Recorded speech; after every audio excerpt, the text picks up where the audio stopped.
నమస్కారం, welcome to I dream. నేను మీ విజిత. ప్రస్తుతం మనతో పాటు ఉన్నారు ప్రముఖ ఆధ్యాత్మికవేత్త, శ్రీ విద్యా ఉపాసకులు, ఎంతో మందికి మంత్రోపదేశం చేసిన గురువుగారు శ్రీ గురు కరుణామయ్య గారు మనతో పాటు ఉన్నారు.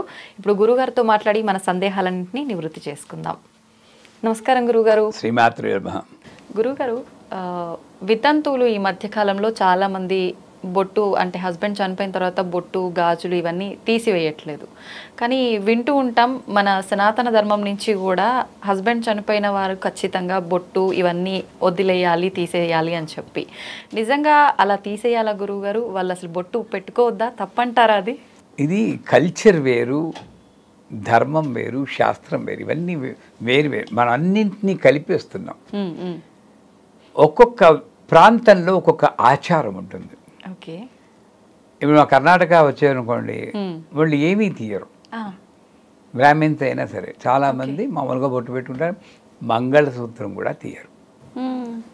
కానీ గురువుగారు, హస్బెండ్తో పాటు వచ్చేది ఒక మంగళసూత్రమే కదా, మిగతా అన్నీ తీయకపోయినా పర్వాలేదేమో అని కొంతమంది అంటున్నారు. కానీ మంగళసూత్రం తనతో వచ్చింది కాబట్టి తీసివేయాలేమో కదా అనుకునే వాళ్ళు కూడా ఉంటారు కదా గురుగారు.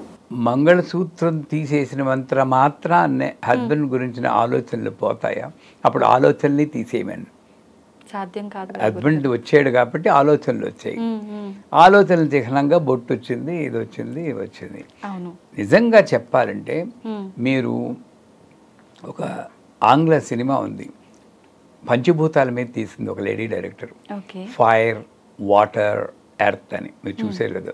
దాంట్లో ఐ థింక్ వాటర్, ఫైర్లో పూర్వకాలంలో ఎక్స్ట్రా మ్యారిటల్ రిలేషన్షిప్స్ ఎక్కువగా ఉండి ఇలా భర్త లేని వాళ్ళని లోకుగా చూసి వాళ్ళని లోబర్చుకుని అలా జీవనం గడిపి రోజులున్నాయి. ఆ టైంలో వీళ్ళను కొంచెం అందవిహీనంగా చేస్తే అట్రాక్షన్ ఉండదు, ఆవిడ రక్షింపబడుతుంది అన్న ఉద్దేశంతో వచ్చి ఉండవచ్చు ఈ రూలు. ఇలా శిరోముండనం చేయడం, గాజులేమి ఫేస్ చూస్తే మరి ఎవరికి ఏమి సేఫ్ అన్నమాట. అందుకోసం వచ్చి ఇప్పుడు దేశకాల పరిస్థితులను బట్టి ధర్మం మారుతుంది. ఇది నేను మీతో ఇలా మాట్లాడుతుంటే కమెంట్ చేసి వాళ్ళు ఇలాగా చేస్తారు. అయినా సరే ధైర్యంగానే చెప్తున్నాను. దేశకాల పరిస్థితి ఒక్కటే గుర్తుంచుకోవాలి, నేను బొట్టు పెట్టుకోవాలా, ఉంచుకోవాలా, తీసేయాలా అన్నది ఆ జీవి యొక్క ఇష్టం. నేను బలవంత పెట్టకూడదు. మానవత్వం లేని ఆచారం నాకు వద్దు. ఇప్పటికీ భర్త పోతే ఆవిడ దుఃఖంలో ఉండగానే తెల్లారుజాముని ఉరి తీయడానికి ఖైదీని తీసుకెళ్తారు. అలాగా తీసుకెళ్ళి అతని చేతి గాజులు వేయించి బద్దలు కొట్టి బొట్టు పెట్టి చెరిపే, ఈ మానవత్వం లేని చిహ్నాలు. కాబట్టి ఏంటమ్మా, ఎక్కడికి వెళ్తున్న రాక్షసులం మనం. ఒక జీవి ఆల్రెడీ బాధపడుతుంటే ఆచారం అనే పేరుతో చేసి దురాచారమే తప్పితే ఇంకోటి కాదు. వదిలేయండి ఆవిడ్ని, ఏమీ చేయక్కర్లేదు. నువ్వు బొట్టు చెరిపేస్తేనే ఆలోచనలు జరిగిపోతాయా? ఇంకొంచెం బాధ వస్తుంది వాళ్ళకి. ఇటువంటి ఆలోచనలు ఆ నక్షత్రం బాగోలేకపోతే గదిలో పెట్టేసి కుక్కకు పెట్టినట్టు అన్నం పెట్టారు. మా అత్తయ్య గారికి భరించలేకపోయాం. అసలే బాధలో ఉంటే నువ్వు ఓదార్చాల్సిన మనిషిగా ఓదార్చాల్సింది పోయి ఎక్కడొచ్చింది ఈ శాస్త్రం? శాస్త్రం కాదు, ఆచారం. అప్పుడు ప్రొటెక్షన్ కోసం పెట్టారు. మరి ఇప్పుడు ఈ కమెంట్ చేసి వాళ్ళు పెద్ద పెద్ద ఇళ్లల్లో, ఓ సినిమా యాక్టర్లో అని, రాజకీయ వాళ్ళ ఇళ్లలో బొట్టు పెట్టి ఏం మాట్లాడరు, ఎప్పుడు కమెంట్ చేయడు. మరి గమనించారు, మన పక్కింటి వాళ్ళు పెట్టుకుంటేనే కమెంట్ చేస్తారు, లోకువ. దాన్ని బట్టి అర్థమవుతుంది నీ మైండ్లో ఉంది కానీ యాక్చువల్గా శాస్త్రంలో ఎక్కడా లేదు. అందుచేత భర్తతో వచ్చింది భర్తతో వెళ్ళిపోవాలి అంటే ఈ దీంట్లో కాదు. మరి ఆ లెక్కన వస్తే ఇప్పుడు ఫారిన్ కంట్రీలు వెళ్ళిన వాళ్ళు మన వాళ్ళు ముందే తీసేస్తున్నారు కదా. మరి వాళ్ళేంటి పూర్వ సువాసనల కింద లెక్క పెట్టాలా? ఇది ఈ రోజుల్లో ఈ ఆర్గ్యుమెంట్ పనికిరాదు. అందుచేత ఆవిడ బొట్టు పెట్టుకోవచ్చా లేదా అన్నది, నేను రాజమండ్రిలో 300 మందికి సువాసిని పూజకి అరేంజ్ చేశాను త్రిశతి చెబుతూ. ఆ రోజే నాకు జ్ఞానోదయం అయింది. 300 మంది చేస్తే ఓ 18 మంది పూర్వ సువాసనులు, వితంతువులు అన్న ఎప్పుడు అంటే పూర్వ సువాసనులు వచ్చి కూర్చున్నారు. అని తెలియదు. నేను అందరికీ దండలేస్తూ పసుపు రాస్తూ వెళ్తున్నాను. తక్కువని నా ముందు ఒక పూర్వ సువాసన ఒక్కసారే మనసు అనింది. మళ్ళీ సర్దుకున్నా, అమ్మవారు నన్ను పరీక్ష పెడుతోంది. ధూమావతి అనే దేవత కూడా ఈవిడే దశమహావిద్యల్లో. ఆ రూపంలో నన్ను అమ్మవారు అనుభవిస్తుందని అమ్మ పెట్టచ్చా అని అడిగి పెట్టి కాళ్ళకి పసుపు రాసి దండ వేసి చేరిస్తే ఆ 18 మంది కూడా చేతులెత్తి పిల్లా పాపలతో చక్కగా ఉండు తల్లి, నాకు పోయిన సౌభాగ్యాన్ని మళ్ళీ గుర్తు చేసావన్నారు. ఎంత బాధపడుతూ ఉంటారండి. వాళ్ళ పేరెంటాలకి పిలవడమా, అందరినీ వాళ్ళు ఒకవేళ వస్తే అందరి దగ్గరికి వెళ్తూ వాళ్ళని చూడగానే పులిని చూసినట్టు భయపడిపోయి పక్కన ఇంకో వాడికి చివుక్కుమందు అంటుంది గురుగారు. వాళ్ళకి అక్కడ వీడు కుంకంబరిని పట్టుకుంటేనే వాళ్ళకి గుండెలు డపడపడపడ బాగా కొట్టుకుంటాయి. ఆలోచించారు ఎప్పుడు ఆ వ్యక్తి గురించి? లేదు, ఆలోచిస్తే అసలు ఇలాంటి మాటలే వచ్చేవి కాదు కదా గురుగారు. సో అంచేత నేను ఆచారం పేరుతో ఇంకొక వ్యక్తిని, ఆల్రెడీ దుఃఖంలో ఉన్న వ్యక్తిని ఇంకొంచెం దుఃఖపరచడం అన్నది నా సిద్ధాంతం కాదు. మా నాన్నగారు వెళ్ళిపోయాక కూడా మా అమ్మగారు ఆవిడ ఇష్టం వచ్చి చేసుకున్నా వెళ్ళారు, విభూది పెట్టుకుని వచ్చేసారు అంతే 10వ రోజు. మాకే బాధ అనిపి ఏంటి అది కాదు. అలాగని విపరీతంతో వెళ్ళి అమ్మ నువ్వు బొట్టు పెట్టుకో, నాకు అక్క ఇది తీయక్కర్లేదని నేను వాదించలేదు. అది వితండమే. అవును, ఆవిడ ఇష్టానికి వదిలేయండి.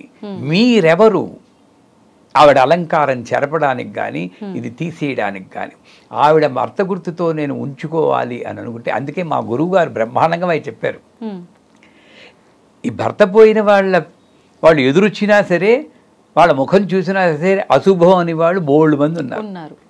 వాళ్ళు ఫీల్ అయ్యే వాళ్ళు కూడా చాలా మంది ఉన్నారు గురువు గారు. ఇంట్లోనే మదర్ ఫాదర్ లేకుండా మదర్ అట్లా ఉండుంటే నమస్కారం చేయడానికి కూడా నాకొద్దు అని చెప్పి పక్కకు జరుగుతుంటారు, ఎదురు రావటం కానీ అన్ని. కూతురు పెళ్లి జరుగుతుంటే తల్లిని రానికుండా ఎంతమంది ఉన్నారమ్మా తల్లి. వాళ్ళకి మా గురుగారు ఒకటి చెప్పేవాడు, పతి లేకపోతేనే కదా ఆ స్థితి. వీళ్ళు కాదు, శరీరం అన్న తర్వాత ఒకటి ముందు వెళ్ళిపోవడం ఒకటి తర్వాత వెళ్ళిపోవడం న్యాచురల్. ఆ జగత్పతితో సంబంధం తెగిపోయిన వాడే వితంతువు. ఆ జగత్పతి వాడితో సంబంధం తెగిపోయి భగవంతుడు లేదు, పూజ లేదు, పునస్కారం లేదు, నాసికుడిలా అనుకుంటారు. వాళ్ళ ముఖం చూస్తే ఏమైనా ఒక నెగిటివ్ అనేది రావచ్చేమో కానీ వీళ్ళు ఒకళ్ళు ముందు వెళ్ళిపోవడం వెనక్కి వెళ్ళిపోవడం సహజం. ఎంత చక్కగా చెప్పారండి వితంతు అనే దీనికి. అందుచేత వాళ్ళు బొట్టు పెట్టుకోవచ్చా అన్నది దయచేసి మీరు వాళ్ళ జీవితాల్లో దూరిపోయి వాళ్ళకి అనవసరమైన బాధ కలిగించొద్దు. వారి ఇష్టం, ఇది శాస్త్రం కాదు, ఇది ఆచారమే, దాంట్లో సందేహం లేదు. ఆ లెక్కని ఫారిన్ కంట్రీస్లో ఉన్న వాళ్ళు బొట్టే పెట్టుకోరు అనుకోండి. ఈ భారతదేశంలోనే ఒక ప్రాంతంలో ఒకలా ఉంటుంది, ఇంకో ప్రాంతంలో. వీళ్ళందరూ మన నరకానికి వెళ్ళిపోవాల్సిందేనా? ఎవరు నిర్ణయిస్తున్నాడు నరకమా స్వర్గమా అన్నది? ఏదో ఒక శక్తి. వాళ్ళ పాటికి వాళ్ళని వదిలేస్తే మీ యొక్క ఆచారము ఇంకొక మనిషికి దుఃఖాన్ని కలిగించకూడదు. అదే నా విధం. నిజంగా కరెక్ట్ గురుగారు మీరు చెప్పింది. ప్రతి ఒక్కరు కూడా ఇలా ఆలోచిస్తే వాళ్ళు బాధపడే వాళ్ళ సంఖ్య తగ్గిపోతుంది గురుగారు. నిజంగా చాలా హింస పెడుతున్నాం ఆచారం పేరుతోటి. అట్లీస్ట్ ఇప్పుడైనా. అందుకే ఇవన్నీ ఏంటి, యంగర్ జనరేషన్కి ఒక లూప్ హోల్లా దొరికింది. వాళ్ళు మనల్ని విమర్శిస్తున్నారంటే కారణం కూడా ఉంది. మరి ఇవన్నీ ఇంత పూజలు చేస్తూ ఉంటావు, పక్కన మనిషి బాధలో ఉంటే ఇంకొంచెం బాధ పెట్టేది ఏం పూజ అని అడిగితే మన దగ్గర సమాధానం ఏముంది? లేదు, ఏమీ లేదు. ముందు ప్రేమించడం నేర్చుకుందాం, మనిషిని మనిషిగా చూడడం నేర్చుకుందాం. సహ అనుభూతే సానుభూతి అంటారు. అంటే మీరు ఏ బాధపడుతున్నారో నేను అదే బాధపడితేనే సానుభూతి. అంతేగాని వాళ్ళు పోతే ఇవాళ మంగళవారమే, మంగళవారం పలకరించకూడదు, బుధవారం రావాలి, ఈరోజు నక్షత్రం మంచిది కాదు. ఏంటి సానుభూతి చెప్పడానికి కూడా అయ్యోను ఓదార్చడానికి మంగళవారం మంచిది కాదా? ఎవరు చెప్పాడమ్మా? నోట్లో జీలకర్ర వేసుకోవాలట, లేకపోతే ఇది కూడా తెగిపోతుంట. ఎంత స్వార్థం, ఎంత సంకుచిత మనత్వంతో బాధపడుతున్నావు చూడండి. అంటే ఆ పోయిన ఆవిడకి జలసీ ఉంటుంట. నా భర్త పోయాడు, నీకు మాత్రం మంగళసూత్రం టప్పుమని తెగిపోతుంది. సినిమాల్లో చూస్తారు కదండి, గురువుగారు. మనస్సు కల్మషమైపోయిందమ్మ మనకి. నిజంగా ఎవరు ఆలోచిస్తారు గురుగారు అంత ఘోరంగా? నిజమే. మా మామగారు వెళ్ళిపోతే మా అమ్మ అక్కడి నుండి మా వీల్ చైర్లో వచ్చారు. మా అత్తగారు అయ్యో మీరు ఎలా వచ్చారు అత్తయ్య గారు, వదిన గారు మీరు రాకూడదు కదా అన్నారు. అమ్మ వయసు మళ్ళీ వాళ్ళు ఎప్పటికైనా పోవాల్సిన వాళ్ళే, నువ్వు కష్టంలో ఉంటే ఓదార్చకుండా ఎలా ఉంటాను తల్లి అన్నారు. దాని తర్వాత 10 ఏళ్ళు బతికారు మా వాళ్ళు. కానీ ఆవిడ పలకరించకూడదని మిగతా వాళ్ళు ఉన్నారు కదా మా చుట్టాలనే, వాళ్ళు ఉన్నవాళ్ళు కరెక్ట్గా 6 నెలల్లో 2 చచ్చిపోయారు. ఇప్పుడు చెప్పండి, మానవత్వం గొప్పదా, ఈ ఆచారం గొప్పదా? మనిషిని బాధ పెట్టకూడదు, అంతే నా ఆన్సర్. నిజమే గురుగారు, ఒకరిని ఇబ్బంది పెట్టడం అనేది కరెక్ట్ కాదు. నిజంగా చక్కగా వివరించారు గురుగారు, అద్భుతంగా, చక్కగా కూడా తక్కువే. ధన్యవాదాలు గురుగారు. శ్రీమాతృ.